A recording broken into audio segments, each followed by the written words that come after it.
Hello बच्चों, आप सभी को आपके अपने YouTube चैनल रितेश क्लासेस में स्वागत है। तो बच्चों, आज हम लोग BBD क्वेश्चन बैंक से प्रीवियस ईयर क्वेश्चन देख रहे हैं। जो ही बच्चे 2026 में बिहार बोर्ड मैट्रिक की परीक्षा देने वाले हैं वो इस चैनल से जुड़ जाएं और वीडियो को लाइक करें, चैनल को सब्सक्राइब करें और दोस्तों को शेयर करें। हम लोग शुरू करते हैं हिंदी विषय का चैप्टर दूसरा 20 के दांत। हिंदी का चैप्टर दूसरा 20 के दांत, इसका ऑब्जेक्टिव और लघु उत्तरीय प्रश्न। तो देखते हैं क्वेश्चन नंबर पहला।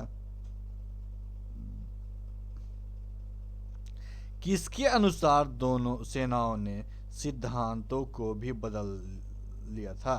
किसके अनुसार सेनाओं ने सिद्धांतों को भी बदल दिया था? इसका आंसर होगा खो खो के अनुसार। खो खो के अनुसार। ऐसे ही लड़के आगे चलकर, ऐसे ही लड़के आगे चलकर गुंडे चोर डाकू बनते। यह पंक्ति कहानी के किस पात्र ने कही है? यह पंक्ति कहानी के किस पात्र ने कही है? तो सेन साहब ने। 20 के दांत पाठ की विद्या है। 20 के दांत पाठ की विद्या है। इसका आंसर होगा कहानी। मोटर को कोई खतरा हो सकता है तो, मोटर को कोई खतरा हो सकता है तो खालिस्तान। खालिस्तान क्या होगा? इसका आंसर खो खो। सेन साहब की आंख का तारा है। सेन साहब की आंख का तारा है। कौन है? खो खो।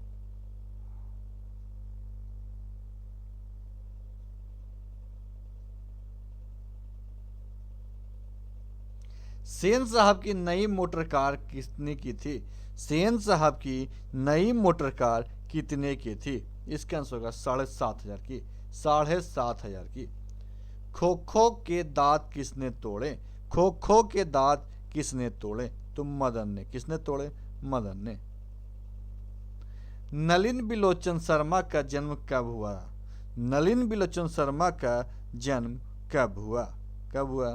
तो 18 फरवरी 1916 को। 18 फरवरी 1916 को। सीमा रजनी आलो, सीमा रजनी आलो, सफाली, आरती पांचों किसकी बहन थी? पांचों किसकी बहन थी? किसकी थी? खो खो की। 20 के दांत कहानी के रचयिता कहानीकार कौन है? 20 के दांत कहानी के रचयिता कहानीकार कौन है? इसका आंसर होगा नलिन बिलोचन शर्मा। नलिन बिलोचन शर्मा। मदन के लिए क्या खाना मामूली बात थी? मदन के लिए क्या खाना मामूली बात थी? तो मार खाना। नलिन बिलोचन शर्मा द्वारा लिखित कहानी निम्न में कौन है? नलिन बिलोचन शर्मा द्वारा लिखित कहानी निम्न में से कौन है? इसका आंसर होगा 20 के दांत। कौन है? 20 के दांत। मैं तो खो खो को इंजीनियर बनाने जा रहा हूँ। मैं तो खो खो को इंजीनियर बनाने जा रहा हूँ। यह कथन किसका है? यह कथन किसका है? सेन साहब का। यूनान व रोम के संपूर्ण साहित्य से, यूनान व रोम के संपूर्ण साहित्य से कहीं अधिक विशाल है। कहीं अधिक विशाल है। इसका आंसर होगा संस्कृत भाषा और साहित्य। सेन साहब की पांचों लड़कियां कैसी थी? सेन साहब की पांचों लड़कियां कैसी थी? सुशील। लेखक नलिन बिलोचन शर्मा की माता का नाम क्या था? लेखक नलिन बिलोचन शर्मा की माता का क्या नाम था? तो रत्नावली शर्मा। रत्नावली शर्मा। मदन किसका बेटा था? मदन किसका बेटा था? तो गिरधर का। गिरिधर का। 20 के दांत शीर्षक पाठ किस कहानी से संग्रह से लिया गया है? 20 के दांत शीर्षक पाठ किस कहानी संग्रह से लिया गया है? इसका आंसर होगा 20 के दांत तथा अन्य कहानियां। 20 के दांत तथा क्या? अन्य कहानियां। बाकीब शब्द का अर्थ क्या था? बाकीब शब्द का अर्थ क्या था? तो परिचित। 20 के दांत शीर्षक पाठ किस कहानी संग्रह से लिया गया है? 20 के दांत शीर्षक पाठ किस कहानी संग्रह से लिया गया है? किससे लिया गया है? तो 20 के दांत तथा अन्य कहानियां। सेन साहब की कितनी लड़कियां थी? सेन साहब की कितनी लड़कियां थी? 5। नलिन बिलोचन शर्मा के अनुसार, नलिन बिलोचन शर्मा के अनुसार महल और झोपड़ी वाले की लड़ाई में अक्सर कौन जीतते हैं? अक्सर कौन जीतते हैं? इसका आंसर होगा महल वाले। मदन पड़ोसियों के आवारा गर्द, मदन पड़ोसियों के आवारा गर्द छोकरों के साथ क्या कर रहा था? छोकरों के साथ क्या कर रहा था? तो लट्टू नचा रहा था, लट्टू नचा रहा था। अब हम लोग इस चैप्टर का लघु उत्तरीय प्रश्न देखेंगे।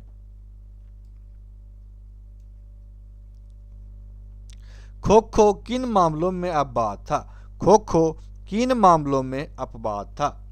सेन साहब एक अमीर आदमी थे। सेन साहब एक अमीर आदमी थे। खो खो उनके बुढ़ापे की आंख का तारा था। खो खो क्या था? उनके बुढ़ापे की आंख का तारा था।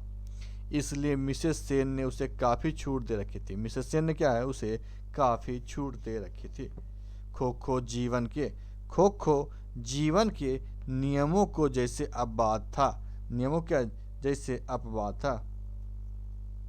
इसलिए यह भी स्वाभाविक था कि वह घर के नियमों का भी अपवाद था। क्वेश्चन नंबर दूसरा, 20 के दांत कहानीकार का नायक कौन है? 20 के दांत कहानीकार का नायक कौन है? तर्कपूर्ण उत्तर दे, तर्कपूर्ण उत्तर दे।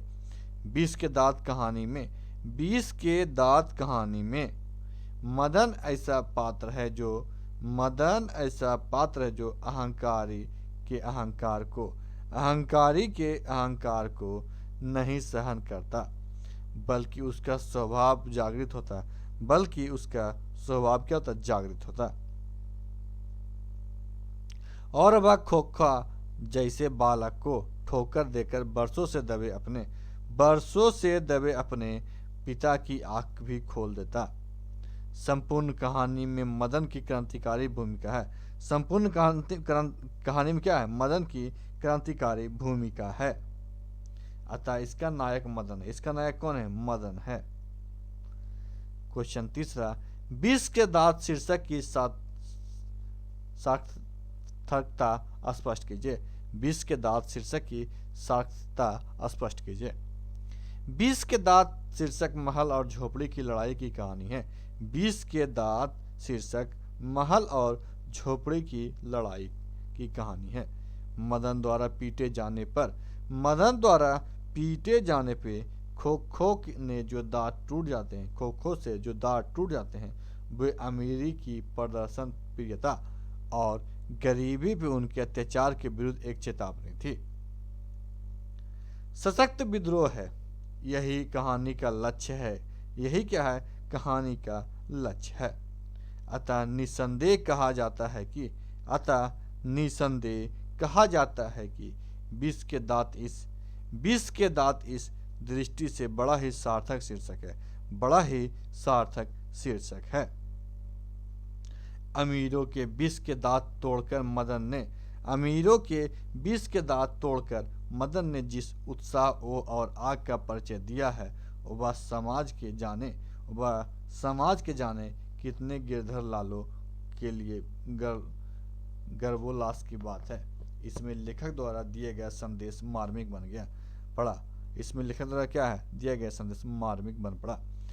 क्वेश्चन नंबर 4, मदन और ड्राइवर के बीच के विवाद के द्वारा कहानीकार क्या बताना चाहता है? मदन और ड्राइवर के बीच विवाद के द्वारा कहानीकार बताना चाहता है कि अपने किए गए अत्याचार का विरोध करना पाप नहीं। करना पाप नहीं। सेन साहब की नई चमकती काली गाड़ी को केवल छूने भर के तथाकथित अपराध के लिए मदन सोफरा द्वारा घसीटा जाता है। यह गरीब बालक पर अत्याचार है। यह क्या है? गरीब बालक पर अत्याचार है। मदन द्वारा उसका मुकाबला करना अत्याचारियों पर विजय प्राप्त करने का प्रयास है। मदन हक्का बक्का क्यों रह गया? मदन हक्का बक्का रह गया क्योंकि सेन साहब ने उसके पिता को नौकरी से हटा दिया और आउट हाउस भी जाने का हुक्म दे दिया। क्या है? आउट हाउस से भी जाने का हुक्म दे दिया। मदन के पैर से भी लोटा लुढ़क गया। पैर से भी लोटा लुढ़क गया। क्वेश्चन नंबर 6, कासू और मदन के बीच झगड़े का कारण क्या था? कासू और मदन के बीच झगड़े का कारण क्या था?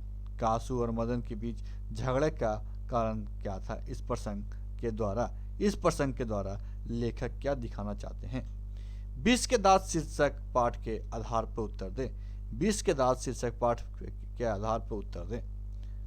कासू और मदन की लड़ाई झगड़े का कारण, कासू और क्या मदन की लड़ाई झगड़े के कारण कासू की लट्टू खेलने की ललक, कासू की लट्टू खेलने की ललक और मदन द्वारा उसे खेलने से इनकार करना है। लेखक इसके द्वारा बच्चे की ईर्ष्या और इनकार दिखाना चाहते हैं। बच्चे क्या ईर्ष्या और इनकार दिखाना चाहते हैं। क्वेश्चन सातवां, सेन साहब की लड़कियों के नाम लिखे। सेन साहब की लड़कियों के नाम लिखे। तो उत्तर है सेन साहब की लड़कियों के नाम। सेन साहब की लड़कियों के नाम सीमा, आलो, शेफाली और सजनी है। शेफाली और सजनी है। आज की वीडियो में समाप्त करते हैं। नेक्स्ट वीडियो हम लोग भारत से हम क्या सीखा, इसका ऑब्जेक्टिव और लघु उत्तरीय प्रश्न देखेंगे। तो आज की वीडियो पर समाप्त करते हैं। वीडियो अच्छा वीडियो को लाइक कीजिएगा, दोस्तों को शेयर कीजिएगा और हमारे चैनल को सब्सक्राइब कीजिएगा। वीडियो देखने के लिए आपका धन्यवाद।